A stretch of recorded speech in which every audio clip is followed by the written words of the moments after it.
இப்போது புதிய அறிமுகம் ஆச்சி ஹோட்டல் சாம்பார் 50 கிராம் ரூபாய் 20 மட்டுமே.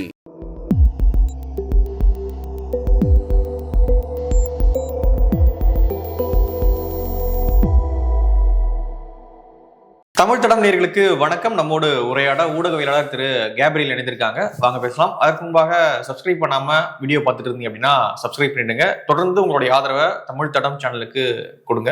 வாங்க வீடியோக்குள்ள போலாம். வணக்கம். வணக்கம். நேற்று DMK MDMK seat sharing okay ஆயிருக்கு. 4 தொகுதிகளை மதிமுகவுக்கு திமுக ஒதுக்கியிருக்காங்க. 3 தொகுதிகளில் உதயசூரியன் சின்னத்திலையும், ஒரு தொகுதியில் மதிமுகவுடைய தனி சின்னத்திலையும் போட்டி போடலாம் அப்படின்ற அப்ரூவலை டிஎம்கே கொடுத்துருக்காங்க. ஸோ எப்படி பாக்குறீங்க? குறைஞ்சிக்கிட்டே இருக்கு மதிமுகவுடைய சீட்ஸ். 21 6 சீட் கொடுத்தாங்க, இப்போ 4 சீட். ஆமா, பெரிய ஒரு வீழ்ச்சி தான். அதுவும் திமுகவை வீழ்த்த போறோம்னு ஆரம்பிக்கப்பட்ட கட்சி கடைசியில இன்னைக்கு திமுக கிட்ட 4 சீட்ஸுக்காக நிக்கிறாங்க. ஓகே, 4 சீட்ஸ் கொடுக்குறாங்க. 4 சீட்ஸ் நம்ம பாக்குறோம். ஆனா அதுல 3 உதயசூரியன், கிட்டத்தட்ட அவங்க திமுக காரங்க. ஆமா, ஒரு சீட்டு தான் கரெக்டா பார்க்க போனா. சோ ஒரு சீட்டுக்காக இன்னைக்கு 4 சீட்டுக்காக இன்னைக்கு நீங்க திமுக கிட்ட நிக்கிறீங்க. ஒரு காலத்துல திமுகவை வீழ்த்துறதுக்காக களத்துல இறங்கின நீங்க இன்னைக்கு 4 சீட்டுக்காக திமுக கிட்ட நிக்கிறீங்க. சோ இப்ப திமுக ஒரு நரேட்டிவ் செட் பண்ணுவாங்க. பாஜக கூட சேரக்கூடிய கட்சிகள் எல்லாம் கபலீகரம் பண்ணிடுவாங்க, அந்த கட்சிகளை இல்லாம பண்ணிடுவாங்க. அதிமுகவுக்கும் அதுதான் நடக்கும், நீங்க அதனால பாஜகவோட பயணிக்காதீங்கன்ற மாதிரிலாம் அட்வைஸ் எல்லாம் கொடுப்பாங்க. இப்ப பார்த்தோம்னா அந்த வேலையை திமுக ரொம்ப அருமையா பண்றாங்க. ஆனா திமுக ரொம்ப சிஸ்டமேட்டிக்கா ரொம்ப அழகா அதை பண்றாங்க. திமுக மெதுவா பண்றாங்க. ஆமா, திமுகவை பொறுத்தவரை அடிச்சவன் கவிழ்த்தோன்னு பண்ணல, அப்படியே ஸ்லோவா கொஞ்சம் கொஞ்சமா அப்படியே கரம்பும் தெரியுமா, அந்த மாதிரி ஸ்லோவா கரையான மாதிரி கொஞ்சம் கொஞ்சமா அரிச்சு எடுக்கிறாங்க. இந்த சிறிய கட்சிகள் கொஞ்சம் கொஞ்சமா அவங்களோட ஸ்பேஸை இழந்துகிட்டே இருக்காங்க. ஏதோ ஒரு பாயிண்ட்ல அவங்க இதுல இருந்து மீண்டு வரணும். ஆனா அது கூட அவங்க ரெடியா இல்லை. பரவாயில்ல, நம்ம இல்லாமனாலும் பரவாயில்ல, திமுகவோட இருந்தே நம்ம காணாம போவோம், திமுகவை எதிர்த்து எதுவுமே பேச வேண்டாம். இன்ஃபேக்ட் நான் யோசிச்சது என்னன்னா, இந்த சிறிய கட்சிகள் ஸ்லோவா கொஞ்சம் கொஞ்சமா கரைஞ்சு போய்கிட்டே இருக்காங்கல்ல, ஏதோ ஒரு பாயிண்ட்ல திமிரி எழுவாங்க அப்படின்னு தான் நான் நினைச்சேன். அப்படியே கண்ணு முன்னாடி கரைஞ்சு போறதை அலோவ் பண்ண மாட்டாங்க. ஆனா இப்ப பாருங்க, போன எலெக்ஷன்ல 6 சீட்டு, இந்த எலெக்ஷன்ல 4 சீட்டு தான். ஒரே எலெக்ஷன்ல ஏறக்குறைய 30% உங்களை டவுன் சைஸ் பண்ணிருக்காங்க, 30% உங்களை சுருக்கியிருக்காங்க ஒரே எலெக்ஷன்ல. உங்களால எதுவுமே பண்ண முடியல, அதை எதிர்த்து எதுவும் பேசக்கூட முடியல, ரொம்ப குவைட்டா இருக்கீங்க. உங்களை பலவீனப்படுத்தி உங்களை சுருக்குறாங்க. ஒரு கட்சியோட பலமே என்னன்னா முடிஞ்ச அளவுக்கு விரிவடையணும். உங்க கண்ணு முன்னாடி அப்படியே சீட் நெகோசியேஷன்ற பேர்ல சுருக்குறாங்க உங்களை. நீங்க ஒண்ணுமே பண்ணாம, ரெஸ்பாண்டே பண்ணாம, இப்ப குளத்துல போய் ஒரு மீனை பிடிக்கணும்னு வச்சுப்போம், அந்த மீன் உயிருக்கு போராடும்ல, சண்டை போடும், நம்ம கிட்ட முடிஞ்ச அளவுக்கு ஏதோ பிரச்சனை கொடுக்கும்ல. இங்க ஒண்ணுமே இல்லை, ஒரு பிரச்சனை இல்லாம 4 தானே, ஓகே. இது நடக்கிறத பார்த்தா 2 கொடுத்துருக்கலாம் போல, ஒரு பிரச்சனையும் இருந்திருக்காது போல, அதையும் சைலண்டா தான் வாங்கிட்டு. ஆமா, இப்ப திமுக யோசிப்பாங்க, என்ன 4 கொடுக்குறோம் பட்டுன்னு வாங்கிட்டாங்க, 2 கொடுத்துருக்கலாமோ, சரி அடுத்த தடவை பாத்துக்கலாம் அப்படின்ற மாதிரி அவங்க யோசிச்சுட்டு இருப்பாங்க. எந்த சண்டையும் இல்லை. அந்த வகையில காங்கிரஸ் பார்ட்டிய பாராட்டணும்.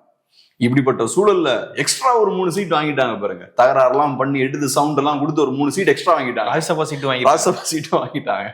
சோ காங்கிரஸ் பார்ட்டி அந்த வகையில நம்ம பாராட்டணும். இப்ப எம்டிஎம்கே என்ன மரியாதை? நீங்க இவ்வளவு நாளா திமுகவோட பயணிச்சிருக்கீங்க. பாஜக எதிர்ப்பு, பாசிச எதிர்ப்பு, கொள்கை கூட்டணி, ரொம்ப நாளா டிராவல் பண்ணிருக்கீங்க. ஆனா உங்களை அவங்க நடத்துற விதம் இப்படி இருக்கு. இன்னொரு சைட்ல பார்த்தோம்னா புதுசா ஒரு கட்சி உள்ள வருது, பாஜகவோட கூட்டணி வச்சுட்டு, அதிமுகவோட கூட்டணி வச்சுக்கிட்டு, இன்னைக்கு கடைசி நேரத்துல தடவையா வரலாறுல திமுகவோட கூட்டணி வைக்கிறாங்க. அவங்களுக்கு சிவப்பு கம்பளம் விரித்து அழகா அவங்கள வரவேற்று உள்ள உட்கார வைக்கிறீங்க. அவங்களுக்கு அதிகமான சீட்ஸ் கொடுப்பாங்கன்னு சொல்றாங்க. தெரியல இது இப்ப எப்படி தேமுதிகவோட பலத்தை அவங்க கால்குலேட் பண்றாங்கன்னு தெரியல. ஏன்னா தேமுதிகவுக்கு ஓட் ஷேர்னு பார்த்தா 1% கூட கிடையாது, அவங்களுக்கு நிறைய சீட்ஸ் கொடுப்பாங்கன்னு சொல்லப்படுது. ஒரு ராஜ்யசபா சீட் ஆல்ரெடி கொடுத்துட்டாங்க. ஆமா. சோ அப்ப இதை மற்ற கட்சிகள் எப்படி பார்ப்பாங்க, கம்யூனிஸ்டுகள் எப்படி பார்ப்பாங்க? ஏன்னா தோழர்கள் கொள்கை அடிப்படையில தோளோடு தோல் நின்று பாசிச எதிர்த்திருக்காங்க. எதிர்த்ததுக்கு சன்மானமா சீட்ஸ் கம்மி பண்ணப்படுது. சோ அப்ப இதுதான் நடக்குது. இப்ப இந்த திமுகவோட இந்த கூட்டணியே பார்த்தோம்னா, நான் சொன்ன மாதிரி ரொம்ப ஒரு இந்த சிறிய கட்சிகள் சுரண்டலுக்கு உட்படுத்தப்படுறாங்க. ஆனா இந்த சிறிய கட்சிகளோட பேராசை, கரப்ஷன் இதெல்லாம் சேர்ந்து அவங்க கட்சிகள் சுரண்டலுக்கு உட்படுத்தப்படும் போதும் அதை எதிர்த்து எதுவும் பேசாம நடக்கட்டும், திமுக சுரண்டட்டும், நம்ம கட்சியை அலோவ் பண்ணி வேடிக்கை பார்ப்போம்னு அலோவ் பண்ணிட்டு இருக்காங்க. இந்த கூட்டணி உடன்படிக்கைகள்லாம் இருக்குல்ல, அதுவே ரொம்ப அநியாயமான முறையில தான் அது இந்த கூட்டணியே வடிவமைக்கப்படுது. திமுகவால தனியா ஜெயிக்க முடியாது. திமுக ஜெயிக்கணும்னா கூட்டணி அவசியம். சிறிய கட்சிகள்லாம் சேர்க்கிறீங்க. ஆனா கூட்டணி உருவாக்குன அப்புறம் திமுகவுக்கு சிங்கிள் மெஜாரிட்டி கிடைக்குது. தனியா நின்னா சிங்கிள் மெஜாரிட்டி கிடைக்க மாட்டேங்குது, கூட்டணி அமைச்சா சிங்கிள் மெஜாரிட்டி கிடைக்குது. அப்ப சிறிய கட்சிகளை விட கூட்டணியால பெரிய கட்சியான திமுகவுக்கு தான் லாபம். அப்ப ஒவ்வொரு தடவையும் நீங்க கூட்டணி வைக்கும் போது உங்களை கொஞ்சம் கொஞ்சமா அரிச்சு உங்களை இல்லாம பண்ணிட்டு இருக்காங்க. அவங்களுக்கு சிங்கிள் மெஜாரிட்டி ஒவ்வொரு தடவையும் கிடைச்சிட்டு இருக்கு.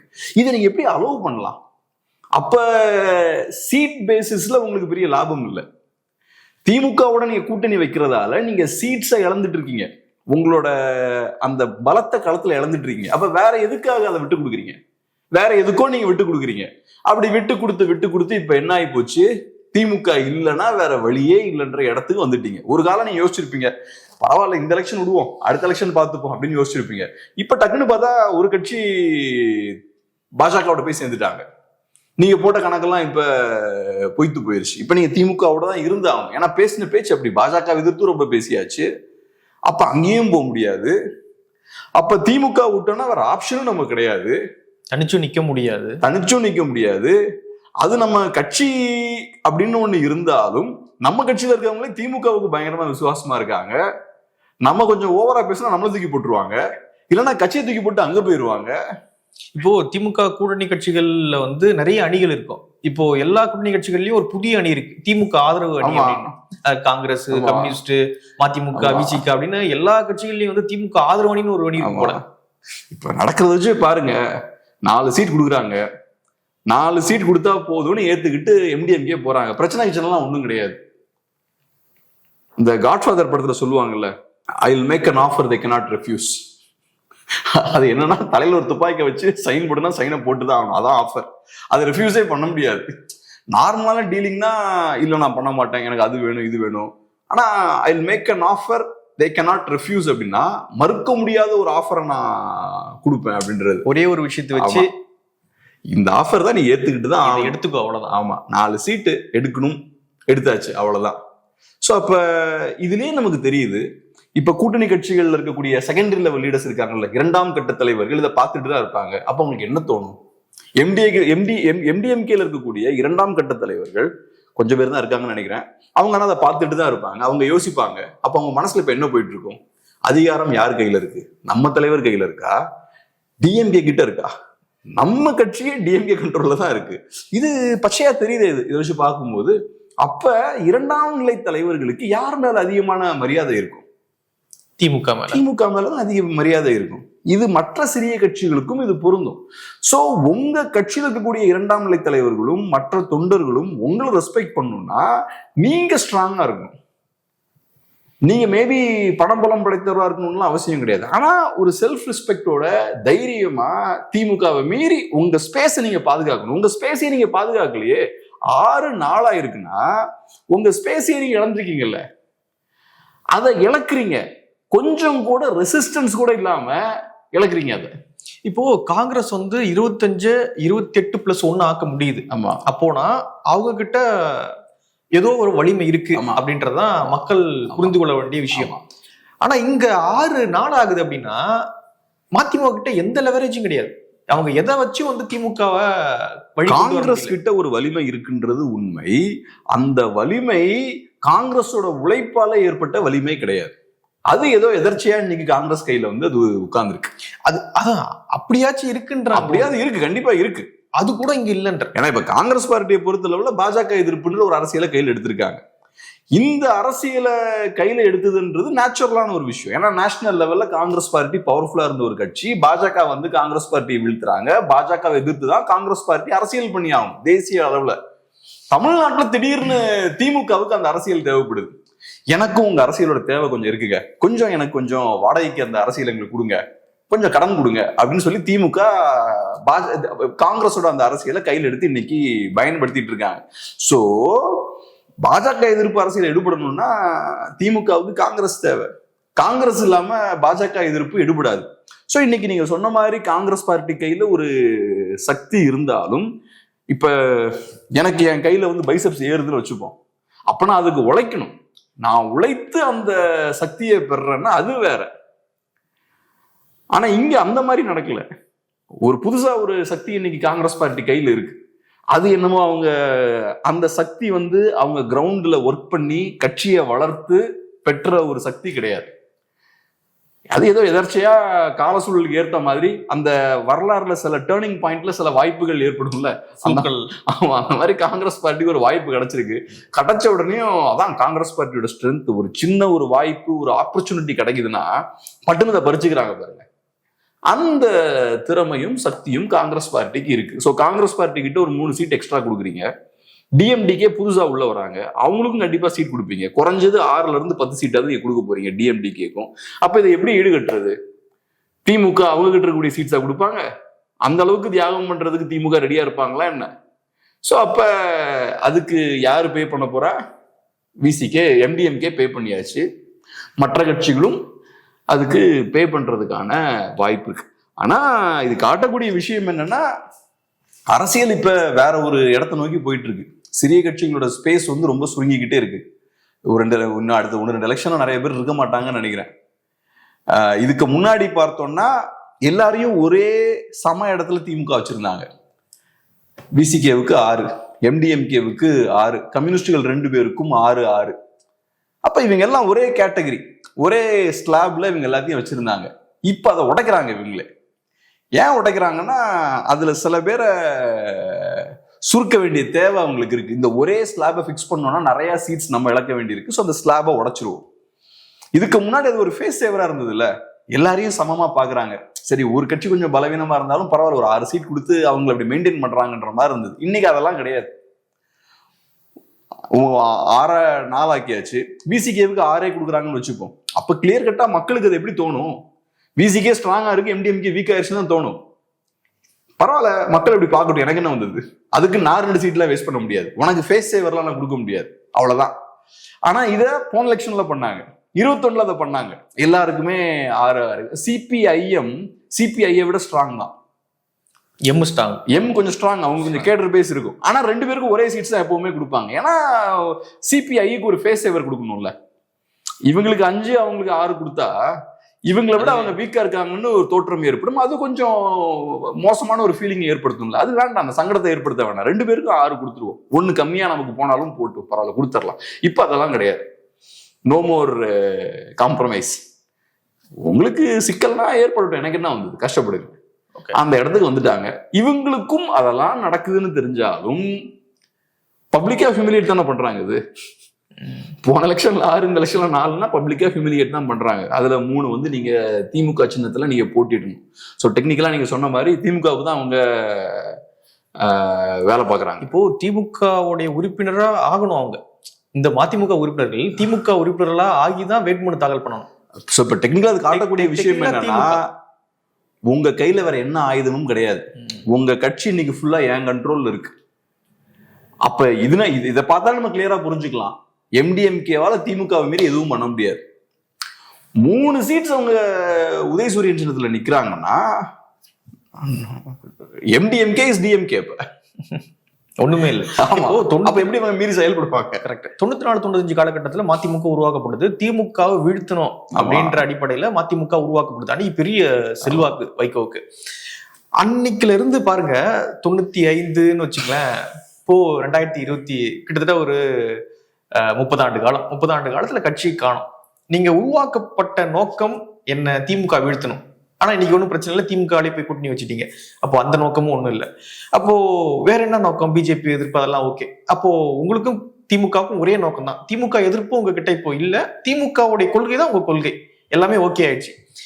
இப்போ தனியா இது கட்சி ரன் ஆக வேண்டிய தேவை என்ன? இப்போ ஒரு பர்பஸ் இருக்குனால ஒரு கட்சி ரன் ஆகணும்னா அது என்ன பர்பஸ் மதிமுகவுக்கு? இந்த வடிவேல் காமெடியில் இங்க நல்ல மீன்கள் விற்கப்படும் சொல்லுவாங்க. அப்புறம் ஒவ்வொரு வார்த்தையா கட் பண்ணிட்டு வெறும் போர்டு மட்டும் தான் இருக்கு, போர்டு மட்டும் எதுக்கு அப்படின்ற மாதிரி, எது கட்சி அப்படின்னு கேக்குறீங்களா? இப்போ கட்சி மட்டும் தான் இருக்கு, எது கட்சி அப்படின்னு. இப்போ ஒரு பர்பஸ் இருக்கணும்ல, திமுக வீழ்த்தணும் அப்படின்னு பர்பஸ். ஆனா இப்போ திமுக வீழ்த்தக்கூடாது, திமுக கூட இருந்தாதான் தமிழ்நாடே வெல்லும் அப்படின்றீங்க. ரைட், திமுக வெற்றி அடையணும், தமிழ்நாடு வெல்லணும், ஓகே ரைட். அப்போ எந்த பர்பஸுமே இல்லையே மதிமுக. இப்ப மதிமுகவோட பர்பஸ் என்னன்னா, கட்சிக்கு இப்ப ப்ராப்பர்ட்டிஸ் எல்லாம் இருக்கும், அவ்வளவுதான், அதெல்லாம் மெயின்டைன் பண்ணும். ஓகே, அதுதான் பர்பஸ், வேற ஒண்ணும் இல்ல. ஆமா, அதனால இப்ப மதிமுகன்றது ஒரு சொத்து. இப்ப அதான் நெக்ஸ்ட் ஜெனரேஷனுக்கு பாஸ் பண்ணியாச்சு. இப்ப அடுத்தது அதை மெயின்டைன் பண்ணும். இப்ப எனக்கு ஒரு வீடு தான், நான் தானே பண்ணுவேன், என் பிள்ளைக்கு அதை பாஸ் பண்ணுவேன், எல்லாரும் தான் பண்ணுவோம். அப்புறம் அவங்க மெயின்டைன் பண்றது, அதை எப்படி பாத்துக்கணும்னு சொல்லி கொடுப்போம்.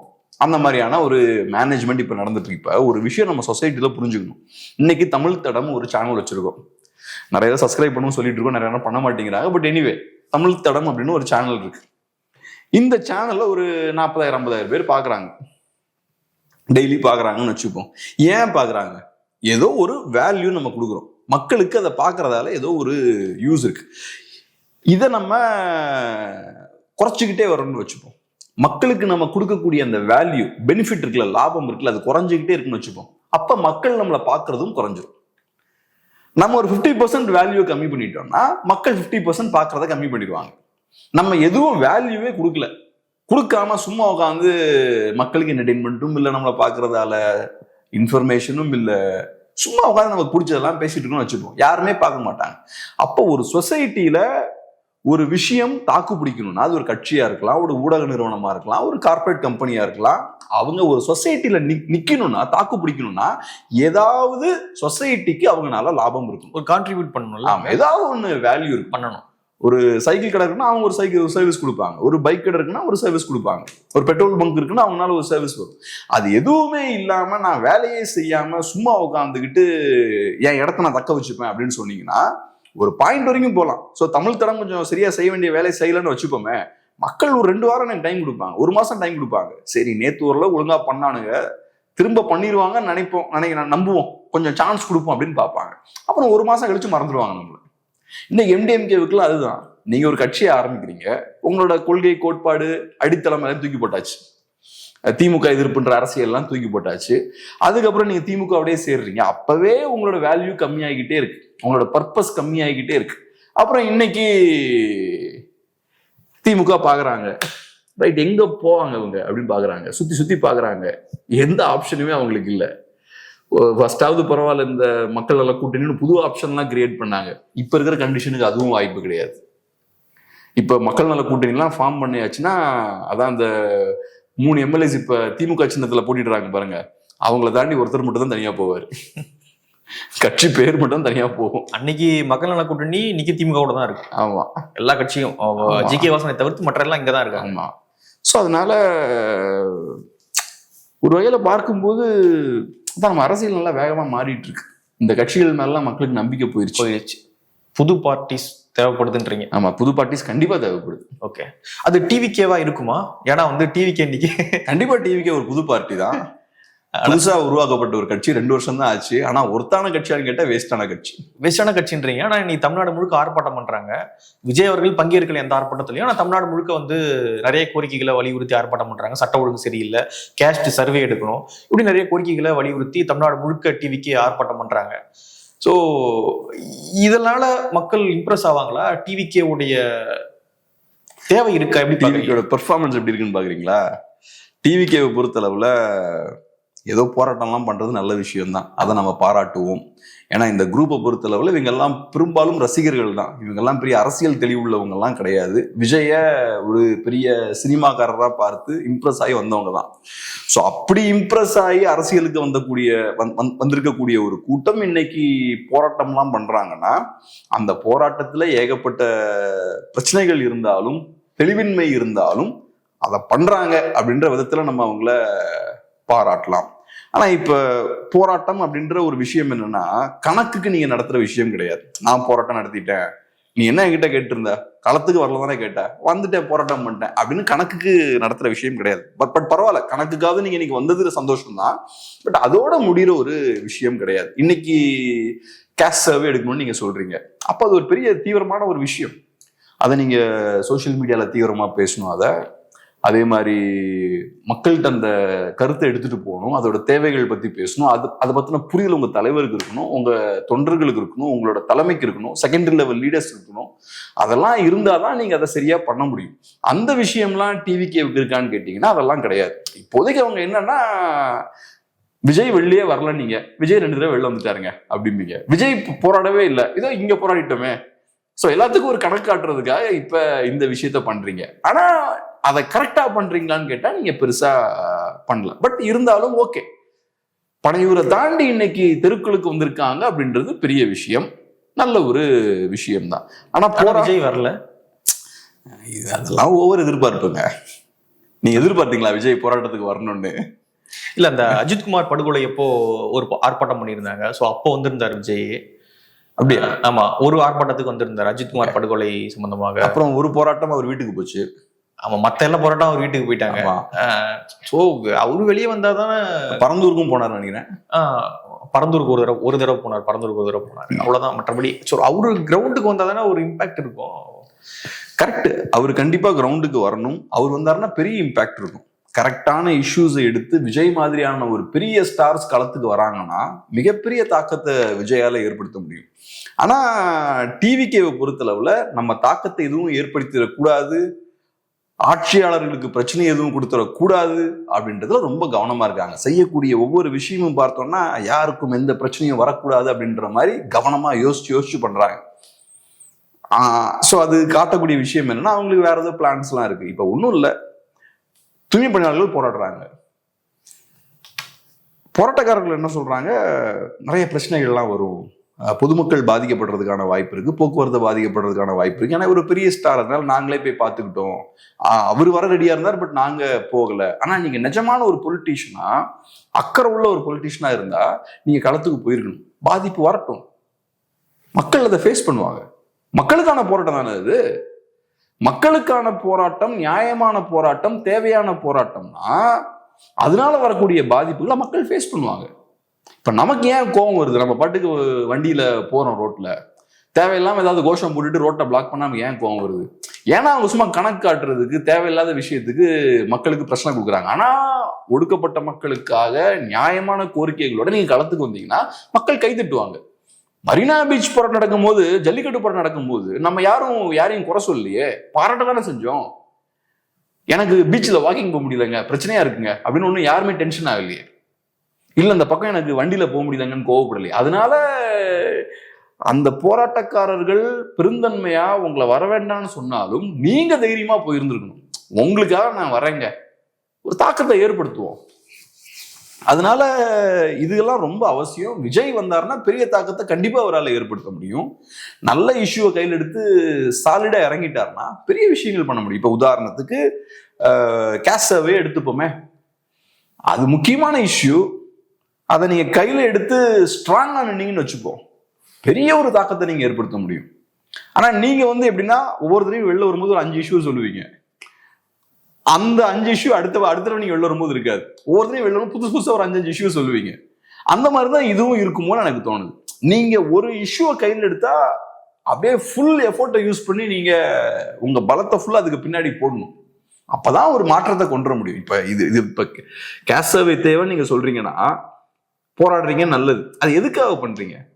அரசை அதை செய்ய வைக்கணும்னா ஒரு தடவை நீங்க போராடிட்டு டாடா பாய் பாய் சீயூன்னு போறது கிடையாது.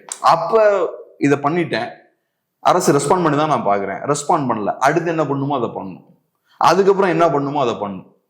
இதை டிவிக்கு மட்டும் சொல்ல, மற்ற கட்சிகளுக்கும் நம்ம சொல்லணும். அது மற்ற கட்சிகளும் இதை பெர்ஃபெக்டா பண்ணிட்டாங்களான்னு கேட்டா அவங்களும் நிறைய நேரங்கள்ல பண்ணல. இந்த மாதிரியான இஷ்யூஸ் எல்லாம் எடுத்து இன்னும் சாலிடா பண்ணணும். பட் ஓகே, டிவிக்கு நீங்க இதை எடுத்ததே ரொம்ப சந்தோஷமான ஒரு விஷயம் தான். ஏன்னா இதை பத்திலாம் புரிதலே இல்லாதவங்க இன்னைக்கு இதை பத்தி பேசுவாங்கன்னு நினைக்கிறேன். அரைகுறையா பேசினா கூட பேசுவாங்க. நான் எப்பவுமே சொன்ன மாதிரி குழப்பத்துல இருந்துதான் மெய்ஞானம் பிறக்கும், கன்ஃபியூஷன்ல இருந்துதான் கிளாரிட்டி பிறக்கும். ஸோ அதனால சரி, ஏதோ தப்பு பேசினா கூட ஃபர்ஸ்ட் உள்ள இறங்கட்டும், அதுவே நல்ல விஷயம் தான், பேசட்டும். இப்போ டிவிக்கு சட்ட ஒழுங்கு பிரச்சனை சம்பந்தமாக தமிழ்நாடு முழுக்க ஆர்ப்பாட்டம் பண்றாங்க. நிறைய கட்சிகள் சட்ட ஒழுங்கு தமிழ்நாட்டில் சரியில்லை அப்படின்ற விஷயத்த சொல்லிக்கிட்டே இருக்காங்க, எதிர்கட்சிகள் சொல்லிட்டு இருக்காங்க. எடப்பாடி பழனிசாமி அவர்கள் கூட அறிக்கை தொடர்ச்சியாக விட்டுக்கிட்டே இருக்காரு. அது உண்மைதானோ அப்படின்ற ஒரு கேள்விதான் எழுது. ஏன்னா தொடர்ந்து தமிழ்நாட்டுல பாலியல் வன்கொடுமை சம்பவங்கள் நடந்தபடி இருக்கு, செய்திகள் வந்துகிட்டே இருக்கு. இதுல அதிர்ச்சி என்ன அப்படின்னா, நிறைய சிறுமிகள் இதுல பாதிக்கப்படுறாங்க, கூட்டு பாலியல் வன்கொடுமை நடக்குது. தூத்துக்குடியில கூட வந்து இயற்கை உபாதையை கழிக்க போன ஒரு மாணவி, ஸ்கூல் படிக்கக்கூடிய ஒரு 12ஆம் வகுப்பு படிக்கக்கூடிய மாணவி, எக்ஸாம் எழுதிக்கிட்டு இருக்காங்கன்னு நினைக்கிறேன்.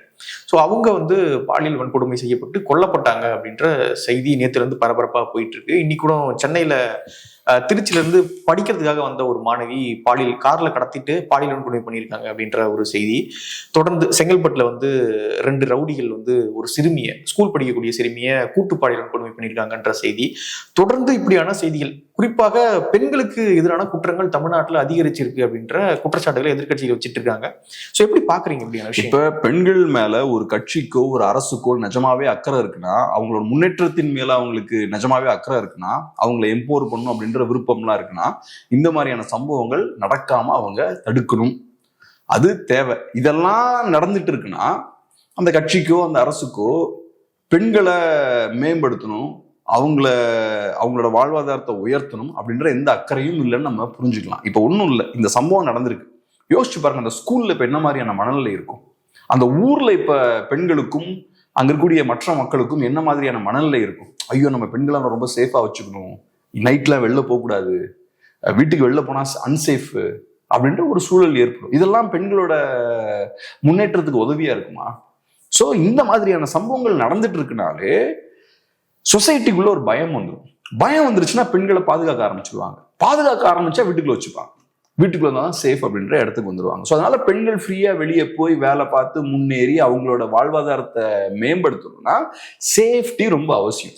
அந்த இடத்துக்கு அரசு மக்களை தள்ளிட்டு மக்கள் பிற்போக்குவாதின்னு சொல்லக்கூடாது. ஆமா, நீங்க ஏன் பெண்களை வெளியே விட மாட்டேங்கிறீங்க, பெண்கள் வெளியே வந்தா அதுதான் முற்போக்கு அப்படிலாம் சொன்னீங்கன்னா அதுக்கு ஏத்த சேஃப்டியை நீங்க என்ஷூர் பண்ணணும். ஆனா நீங்க என்ன பண்றீங்கன்னு பார்த்தா, இன்னைக்கு அந்த பேரண்ட்ஸ் சொல்ற விஷயங்களை வச்சு பார்க்கும்போது, அந்த பேரண்ட்ஸ் ரிலேட்டிவ்ஸ் தான் சொல்ற விஷயங்களை வச்சு பார்க்கும்போது, அந்த பெண் போறாங்க, அதுக்கப்புறம் வீட்டுக்கு வரல, பதறி போய் பேரண்ட்ஸும் அந்த பக்கத்துல இருக்கவங்க எல்லாம் தேடுறாங்க. அதுக்கப்புறம் கொளத்தூர் போலீஸ் ஸ்டேஷனுக்கு போறாங்க. அவங்க என்ன பண்றாங்க, விளாத்திக்குளம் மகளிர் போலீஸ் ஸ்டேஷனுக்கு அங்க அனுப்புறாங்க. அப்புறம் அவங்க திருப்பி அங்கிருந்து இங்க அனுப்புறாங்க, இவங்க திருப்பி அங்கிருந்து அங்க அனுப்புறாங்க. அப்ப ஒரு சீரியஸான ஒரு இஷ்யூ நடந்திருக்கு, ஒரு ஃபேமிலி பதறி போய் இங்க வராங்க. ஆனா நீங்க இந்த சீரியஸா அப்ரோச் பண்ணலையே. இப்ப ஒரு உயிருக்கு ஒருத்தர் போராடிட்டு இருக்காரு, ஒரு ஹாஸ்பிட்டலுக்கு போறாங்க, நீங்க அங்க போங்கன்றீங்க, அங்க இருந்து இங்க போங்கன்றாங்க. அப்ப என்ன நடக்கும்? அது உடனடியா நீங்க ரியாக்ட் பண்ணதானே காப்பாற்ற முடியும். அதே தான் இங்கேயும். அந்த பெண் காணும்னா உடனே நீங்க உள்ள இறங்கணும். இறங்கினதுக்கு அப்புறம் பக்காவா என்னெல்லாம் செய்யணுமோ அதெல்லாம் செய்யணும். அதெல்லாம் செய்யாம சம்பவம் நடந்து முடிஞ்சதுக்கு அப்புறம் இப்ப நீங்க என்ன பண்றீங்க, தனிப்படை அமைக்கிறீங்க. அது 3 தனிப்படை அமைச்சிருக்காங்களாம். அதுக்கப்புறம் இது எக்ஸ்பர்ட்ஸ் எல்லாம் வந்து பயங்கரமா இப்ப எல்லாம் கண்டுபிடிச்சிட்டு இருக்காங்க போல. அப்புறம் மகளிர் ஸ்டேஷனுடைய இன்ஸ்பெக்டரை சஸ்பெண்ட் பண்ணிருக்காங்க. ஏதோ ஒரே நாள்லயா இன்னும் நைட்ல கண்டுபிடிச்சிருவோன்றீங்க. நீங்க கண்டுபிடிக்கிறதுலாம் இருக்கட்டும். ஆனா அந்த பேரண்ட்ஸ் அங்க பதட்டமா அங்க வந்து நிற்கும் போது நீங்க என்ன பண்ணணும், அவங்களுக்கு முதல்ல ஆறுதல் சொல்லணும், நாங்க பாத்துக்கிறோம்னு சொல்லணும். அதுக்கப்புறம் கட்ட நீங்க வெளில போய் வேலையை பார்க்கணும். ஆனா நீங்க இங்கிருந்து அங்க போங்க, அங்கிருந்து இங்க வாங்கன்னு சொன்னாலே அதை நீங்க சீரியஸா பார்க்கலன்னு அர்த்தம். ஏன் நீங்க அதை சீரியஸா பார்க்கல? உங்க வேலை அதை சீரியஸா பார்க்க வேண்டியது இல்ல. நீங்க சீரியஸா பார்க்காதனால ஒரு உயிர் இப்ப போயிருக்கு. ஒரு சம்பவம், ஒரு நடக்கக்கூடாத சம்பவங்கள் நடந்திருக்கு. இன்னைக்கு பாருங்க, இன்னைக்கு பெண்களுக்கு எதிரான கிரைம்ஸ் பார்த்தோம்னா ஒரு 40% இன்க்ரீஸ் ஆயிருக்குன்றாங்க. 40% இன்க்ரீஸ் ஆயிருக்குன்றாங்க. அப்ப பெண்களை வந்து ஒரு 40% அது பின்னுக்கு தான் தள்ளும். 40% இன்க்ரீஸ் ஆகுது. கன்விக்ஷன் ரேட் ரொம்ப கம்மியா இருக்குன்றாங்க. ஏதோ 15% to 18% தான் கன்விக்ஷன் ரேட் இருக்குன்றாங்க. அதுலயும் பார்த்தோம்னா சில பகுதிகளில் அதிகமா இருக்கு கன்விக்ஷன் ரேட்டு. கோயம்புத்தூர் மாதிரியான பகுதிகளில் 50%க்கு மேல இருக்கு, சென்னையில 30%க்கு மேல இருக்குன்றாங்க. அப்ப இந்த பகுதிகளாக எடுத்துட்டோம்னா மற்ற பகுதியில் அது இன்னும் கம்மியா இருக்கும் கன்விக்ஷன் ரேட். 15 to 18% கூட இருக்காது, அதை விட ரொம்ப கம்மியா இருக்கும். அப்ப இது யாருக்கு தைரியத்தை கொடுக்கும்? மோசமான மனிதர்களுக்கு தைரியத்தை கொடுக்கும். நம்ம என்ன பண்ணாலும் நம்ம தப்பிச்சிடலாம், நம்மளை யாரும் எதுவும் பண்ண மாட்டாங்க, தைரியமா நமக்கு பிடிச்ச வேலைகளை நம்ம பண்ணுவோம் அப்படின்ற இடத்துக்கு வராங்க. நீங்க முதல்ல இந்த மாதிரியான ஒரு சம்பவம் நடந்த உடனே குயிக்கா பட்டுன்னு ரியாக்ட் பண்ணிருக்க வேண்டாமா? நீங்க பட்டுன்னு ரியாக்ட் பண்ணாலே உங்க ரியாக்ஷனை பார்த்து மோசமானவர்கள் அடுத்த பயப்படுவாங்க. ரைட், ஏதாவது தப்பு நடந்ததுன்னா போலீஸ்காரங்க வெறித்தனமா செயல்படுறாங்க, நம்ம இனிமேல் நம்ம வேலையெல்லாம் காட்டக்கூடாது, அமைதியா இருக்கணும். ஆனா நீங்க லெத்தார்ஜிக்கா ரொம்ப கவனக்குறைவா இருக்கும்போது இது யாருக்கு கான்பிடன்ஸை கொடுக்கும், தைரியத்தை கொடுக்கும்? மோசமானவர்களுக்கு தைரியத்தை கொடுக்கும், நல்ல மக்கள் பொதுமக்களுக்கு பயத்தை கொடுக்கும். ஸோ இப்படிப்பட்ட ஒரு சம்பவம் நடந்திருக்கு. இப்ப பார்த்தா எல்லாரும் என்னெல்லாமோ பேசிக்கிட்டு இருக்காங்க அப்படி இப்படின்னு. ஆனா செய்ய வேண்டிய வேலையை கரெக்ட் டைம்ல நீங்க செய்யல. அதே மாதிரி இன்னொரு சைட்ல பார்த்தா கஸ்டோடியல் டெத் நடந்துட்டு இருக்கு. இப்ப ரீசெண்டா ஆகாஷ் அப்படின்ற யங்ஸ்டர் பார்த்தோம்னா விக்டிம் ஆயிருக்காரு. இப்ப அதெல்லாம் எனக்கு ஆச்சரியமா இருக்கு, எப்படி பேசாம இருக்காங்கன்னு நமக்கு தெரியல. முரட்டுத்தனமா பேசினவங்கலாம், பெனிக்ஸ் ஜெயராஜ் கஸ்டோடியல் நடந்தப்ப முரட்டுத்தனமா பேசினவங்கலாம் இன்னைக்கு சைலண்டா இருக்காங்க. அவங்களுக்கே குற்ற உணர்வு இருக்காதான்னு நமக்கு தெரியல. நம்ம அன்னைக்கு அப்படி பேசணுமே, அந்த இஷ்யூ நம்ம அவ்வளவு தூரத்துக்கு கையில் எடுத்து பேசணுமே, இன்னைக்கு நம்ம பேசாம இருந்தோம்னா நம்மளோட இந்த இரட்டை நிலைப்பாடு அம்பலப்பட்டு போயிருமே, நம்ம யாருன்றது தெரிஞ்சிருமே அப்படின்ற எந்த கூச்சநாச்சமும் இல்லாம அமைதியா உட்காந்து வேடிக்கை பார்த்துட்டு இருக்காங்க. நீதிமன்றம் முன் வந்து அந்த காவல் அதிகாரிகள் மீது SC/ST பிரிவுல வழக்கு பதிவு செய்ய சொல்லி உத்தரவிடுறாங்க. ஆனா ஒரு நாள் வந்து ஊடகங்கள் பிரைம் டைம்ல இதை எடுத்து விவாதிக்கலாம். பட்டியல் சமூகத்தை சேர்ந்தவர் கஸ்டோடியல் டெத் ஆயிருக்காரு, நீதிமன்றம் உத்தரவிட்டு இருக்காங்க, ஆனா ஒரு விவாதம் இல்லை. இன்னைக்கு பாருங்க, அந்த மக்கள் வந்து ஒரு 3 நாளா போராடிட்டு இருக்காங்க. இன்னைக்கு 5வது நாளா போராடிட்டு இருக்காங்க. இவ்வளவு நாளா அவங்க போராடிட்டு இருக்காங்கன்னா நீங்க என்ன பண்ணணும்? ஆக்சுவலா அங்க ஒரு அநியாயம் நடந்திருக்கு, ஒரு பெரிய தவறு நடந்திருக்கு. நீங்க எல்லாம் அந்த மக்களுக்கு சப்போர்ட்டால போய் நின்றுக்கணும். அவங்க 5 நாளா போராடுறாங்கன்னா அவங்க கூட போய் நின்னீங்கன்னா அவங்களுக்கு இன்னும் கொஞ்சம் கூட பலம் கிடைக்கும், இன்னும் தைரியமா நியாயத்துக்காக அவங்க சண்டை போடுவாங்க. அதேதான் தூய்மை பணியாளர்கள் போராடும் போதும் அதே தான். அந்த மக்கள் வந்து போராடுறாங்க, கூவத்துல இறங்குறாங்க, பீச்சுக்குள்ள இறங்குறாங்க, என்னெல்லாமோ பண்றாங்க, உண்ணாவிரதம் இருக்கிறாங்க, என்ன பண்ணாலும் ஒடுக்கப்படுறாங்க. கூட நிக்கிறதுக்கு யாருமே கிடையாது. நான் கூட நிக்கணும்னு சொன்ன உடனே நீங்க எல்லாம் களத்துக்கு போங்கன்னு கூட சொல்லல, குறைந்தபட்சம் பேசலாம், அதுக்கு ஒன்றும் பெரிய கஷ்டம் கிடையாது. பேசுறதுல என்ன பெரிய சிக்கல் இருக்கு? இப்ப நம்ம தானே பண்றோம், பேசுறோம், அவ்வளவுதான், வேற எதுவும் பெருசா பண்ணலாம். ஒன்றும் போராட்ட காலத்துக்குலாம் நம்ம ஒன்றும் போல. அதையாவது குறைந்தபட்சம் பண்ணலாம். இன்ஃபேக்ட் நம்ம கூட அதை தாண்டி நிறைய விஷயம் பண்ணணும். ஆனா இதை நம்மளால முடிஞ்ச விஷயத்த பண்றோம். ஆனா அதை பண்றதுக்கு கூட இங்க 95% ஆட்கள் ரெடியா இல்லை. இதெல்லாம் நடக்கும்போது இதெல்லாம் ஏதோ ஒண்ணுமே நடக்கல அப்படின்ற மாதிரி. இப்ப பாத்தீங்கன்னா MDMK திமுக கூட்டணி ஃபைனலைஸ் ஆயிருச்சு, சீட் ஷேரிங்லாம் முடிஞ்சிருச்சு, மாஸ்டர் ஸ்ட்ரோக் பை DMK. இது ஒரு பெரிய வெற்றி. சரி ரைட், DMKக்கு இது பெரிய வெற்றி, MDMKவுக்கு என்ன? அதையும் பேசணும்ல. அதை பத்தி எல்லாம் யாரும் பேசுறது கிடையாது. திமுக கூட்டணியை சீல் பண்ணிட்டாங்க, திமுக 4 சீட்ஸ்லயே MDMK உள்ள கொண்டு வந்துட்டாங்க. இது மிகப்பெரிய வெற்றி திமுகவுக்கு. இதுதான் ஹைலைட் இன்னைக்கு. சரி ரைட், மிகப்பெரிய வெற்றி ஒரு அரசியல் களத்துல. ஆனா இங்க இப்படி நடந்துட்டு இருக்கே, நம்ம சொசைட்டிக்கு இது வெற்றியா? இதை பத்தி பேசணும்ல. எனக்கு அது ஆச்சரியமா இருக்கு. பெனிக்ஸ் ஜெயராஜ் நடந்தப்பெல்லாம் நம்மளும் யூடியூப்ல பேசிட்டு தான் இருந்தோம். என்ன பேச்சு நம்ம பேசணும்? நான்லாம் பல பேருக்கு ஃபயர் விட்டுருக்கேன், அண்ணா என்ன எப்படி பேசுறாரு அப்படின்னு. ஆனா இன்னைக்கெல்லாம் பார்க்கும்பொழுது உள்ளபடியே வேதனையா இருக்கு. விட்ட ஃபயர்லாம் திரும்பி வாங்கணும் போல, என்ன வேஸ்டா போச்சுன்னு நினைக்கிறேன். ஆமா. சோ இப்ப பார்த்தா எல்லாம் அப்படியே ஒரு மாதிரி ஒரு மயான அமைதி இருக்கு பாருங்களேன். யாரும் எதுவும் பேச மாட்டேங்கிறாங்க. எலெக்ஷன் வந்தா எலெக்ஷன் பத்தி மட்டுமே, கூட்டணி பத்தி மட்டும்தான் பேசணுமா என்ன? இதெல்லாம் பத்தி பேசக்கூடாதா என்ன? எலெக்ஷனை பத்தி நம்ம பேசுறது காரணம் என்ன? அது மக்களோட வாழ்க்கையை நாளைக்கு அது தீர்மானிக்கும். மோசமான கட்சியை தேர்ந்தெடுத்தோம்னா மக்கள் மோசமான விளைவுகளை சந்திப்பாங்க. அதனாலதான் நம்ம எலெக்ஷன் பத்தி பேசிட்டு இருக்கோம். அப்ப டைரக்டா இன்னைக்கு மக்கள் பாதிக்கப்படும் போது அதை பத்தியும் பேசணும்ல. அதை பத்தி பேசாம வெறுமனே எலெக்ஷன் பத்தி மட்டும் பேசினா, இங்க எலெக்ஷன் பத்தி பேசுறதே பார்த்தோம்னா மக்களையும் எலெக்ஷனையும் பிரிச்சிடுறாங்க. நீங்க எலெக்ஷனை மக்கள் பாயிண்ட் ஆஃப் வியூல இருந்து பேசணும். இந்த பிரச்சனைகள் இருக்கு, இந்த பிரச்சனைகள் இவங்க நல்லா கையாண்டாங்க, இந்த பிரச்சனைகள் நீங்க எப்படி கையாள போறீங்க இப்படின்ற ஒரு ஆங்கிள் இருந்து நீங்க பார்க்கணும். இங்க அப்படி பாக்குறதே இல்லை.